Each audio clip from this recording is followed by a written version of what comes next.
Hello नमस्कार।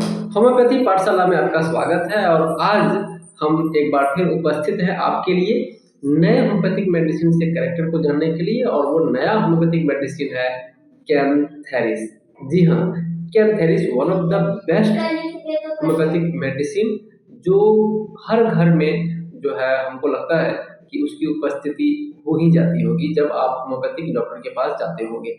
चलिए जानते हैं हम उस कैंथेरिस के ऐसे सिम्टम्स के बारे में, ऐसे कैरेक्टर्स के बारे में जो कैरेक्टर काफ़ी पिक्यूलियर कैरेक्टर है, काफ़ी इम्पोर्टेंट कैरेक्टर्स हैं। और ये इम्पोर्टेंट कैरेक्टर्स के इर्द गिर्द बहुत सारे कैरेक्टर्स को हम लोग जोड़ने का प्रयास करते हैं और शायद यही वजह है कि हम हर सीरीज में बात करते हैं कि कनेक्ट करने के लिए, आपको कैरेक्टर्स को कनेक्ट करने के लिए जानना बहुत जरूरी हो जाता है। चलिए हम बिना देर किए हम आते हैं कैंथेरिस के कैरेक्टर के बारे में। One of the most peculiar character of cantharis की अगर हम बात करें तो यूरिन से संबंधित अगर प्रॉब्लम्स हैं तो कैंथेरिस आपकी मदद कर सकता है। कैसे, उसको जानते हैं।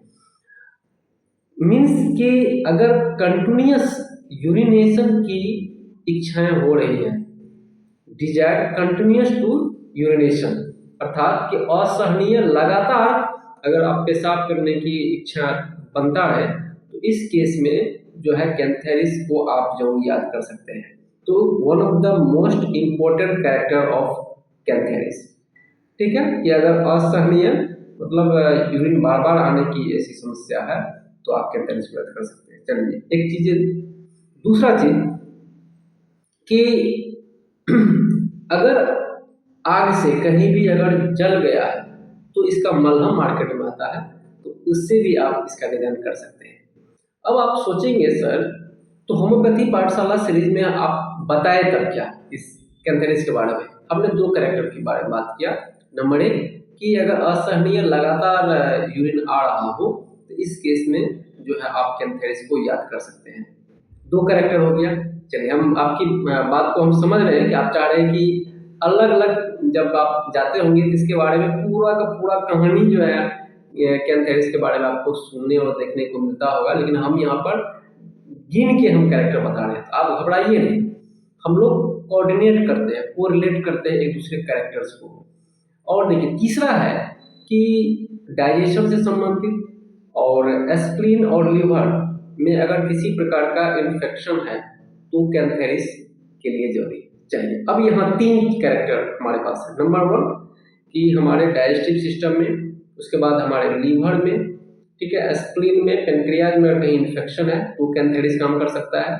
दूसरा कि यूरिन अगर बार बार आ रहा हो तो फ्रीक्वेंट यूरिनेशन उसको हम लोग बोलते हैं इंग्लिश में, मेडिकल भाषा में है फ्रीक्वेंट यूरिनेशन। तो दो कैरेक्टर हो गया। और तीसरा कैरेक्टर है कि आग से जलने पर। चलिए, तो अगर पेट से संबंधित कोई भी इशू होंगे तो क्या हो सकता है भाई? तो इससे एसिडिटी बढ़ सकता है। बहुत सारे लोगों में ऐसा देखा गया कि एसिडिटी ज़्यादा बढ़ जाने की वजह से भी बार बार यूरिन होता है। तो उसके बाद अगर इनडाइजेशन की समस्या रहेगी तो उससे भी जो है प्रभावित होता है हमारा एक्सक्रीटरी सिस्टम।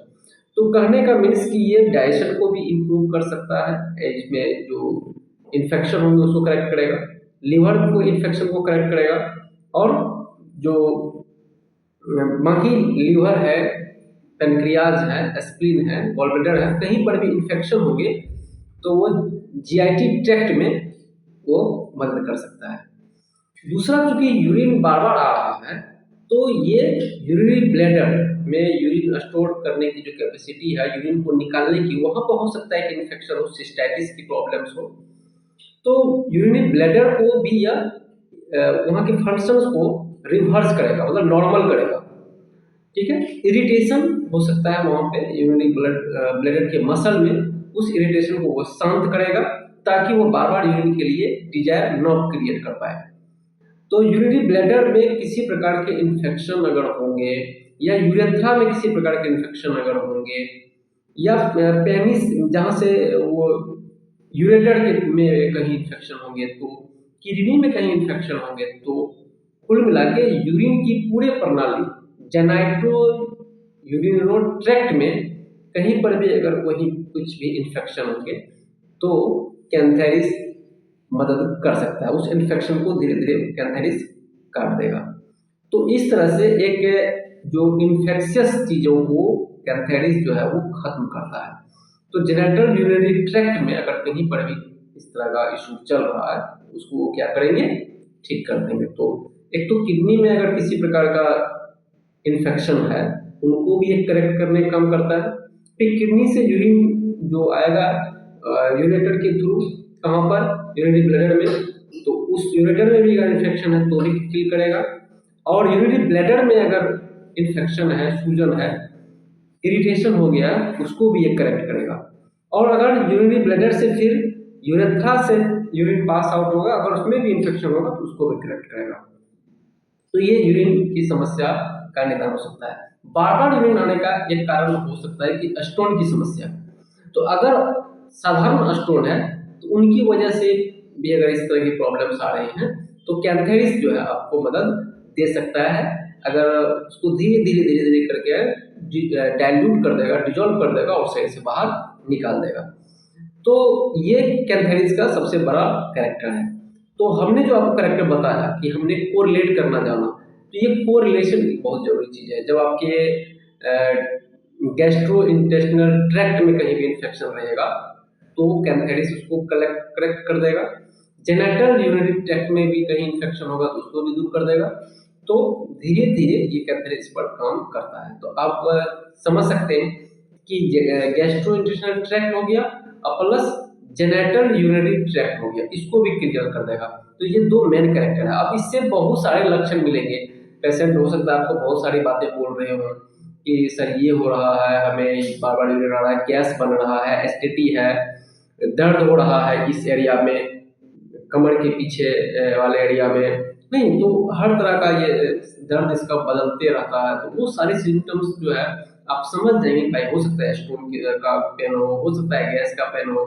तो आप को रिलेट करेंगे उसके अलग अलग कैरेक्टर्स की। लेकिन जो मूल कैरेक्टर है जो हमने आपको बताया इस पर जाना है, क्योंकि ये इन्फेक्शियस चीज़ों को रोकता है।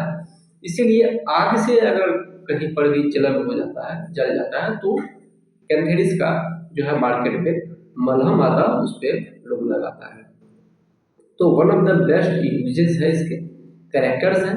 अब आपको करना क्या है, इसके डोज कैसे करेंगे, बस कुछ नहीं, कैंथेरिस आपको मार्केट से लाना है। और सबसे बेस्ट जो कैंथेरिस है वो 30 पोटेंसी हमको लगता है कि मतलब बेस्ट है। 30 पोटेंसी से नीचे का पोटेंसी होम्योपैथिक में बेहतर माना जाता है। इस पर हम सेशन लाएंगे।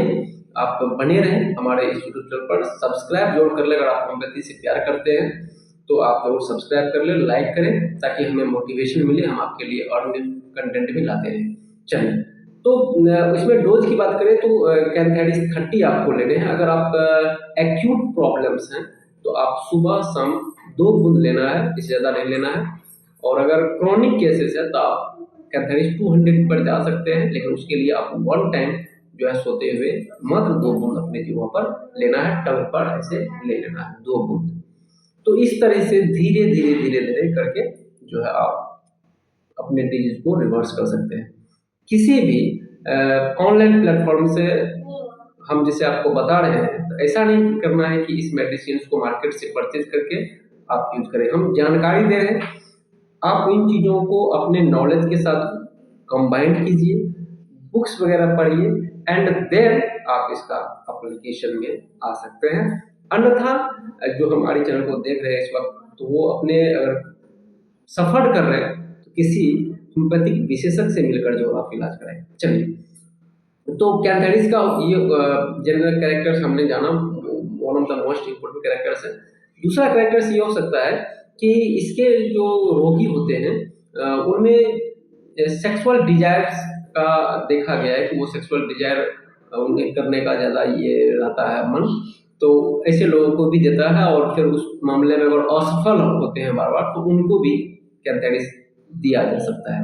तो कैंथेरिस के बहुत सारे लक्षण हैं, लेकिन उसमें से ये जो हमने आपको बताया 3 मेन लक्षण, एक लक्षण कैरेक्टर से हम कैंथेरिस को रिकॉग्नाइज कर सकते हैं, हम आइडेंटिफाई कर सकते हैं। और जब आप पूरे के पूरे होल्सम कैरेक्टर्स को पढ़ेंगे तो जब भी आपके सामने कोई व्यक्ति पेशेंट आएंगे तो आप कैरेक्टराइज कर पाएंगे कि this patient is similar to Cantharis, तो उसके हिसाब से आप कैंथेनिस दे सकते हैं। बहुत सारे प्रिंसिपल्स हैं होम्योपैथिक में, उसका हम एक अलग सीरीज लाएंगे। तो आपको ये most important peculiar characters of any homeopathic medicine series की चर्चा जो हम करते हैं होम्योपैथिक पाठशाला में, आपको ये कैसा लगता है? आप जरूर हमें कमेंट्स करके बताइए। आप क्या चाहते हैं वो भी हमें जरूर बताइए, ताकि हम अगले सेशन में इसको ऐड कर पाए ऐड कर पाए कर पाए। चलिए मिलते हैं अगले सेशन में, तब तक के लिए आप जुड़े रहे होम्योपैथिक पाठशाला सीरीज से। यहाँ पर आप होम्योपैथी की बारीकी को सीखेंगे और अपने नॉलेज और स्किल में बढ़ोतरी करेंगे। चलिए मिलते हैं अगले वीडियो में, तब तक के लिए जय हिंद जय भारत।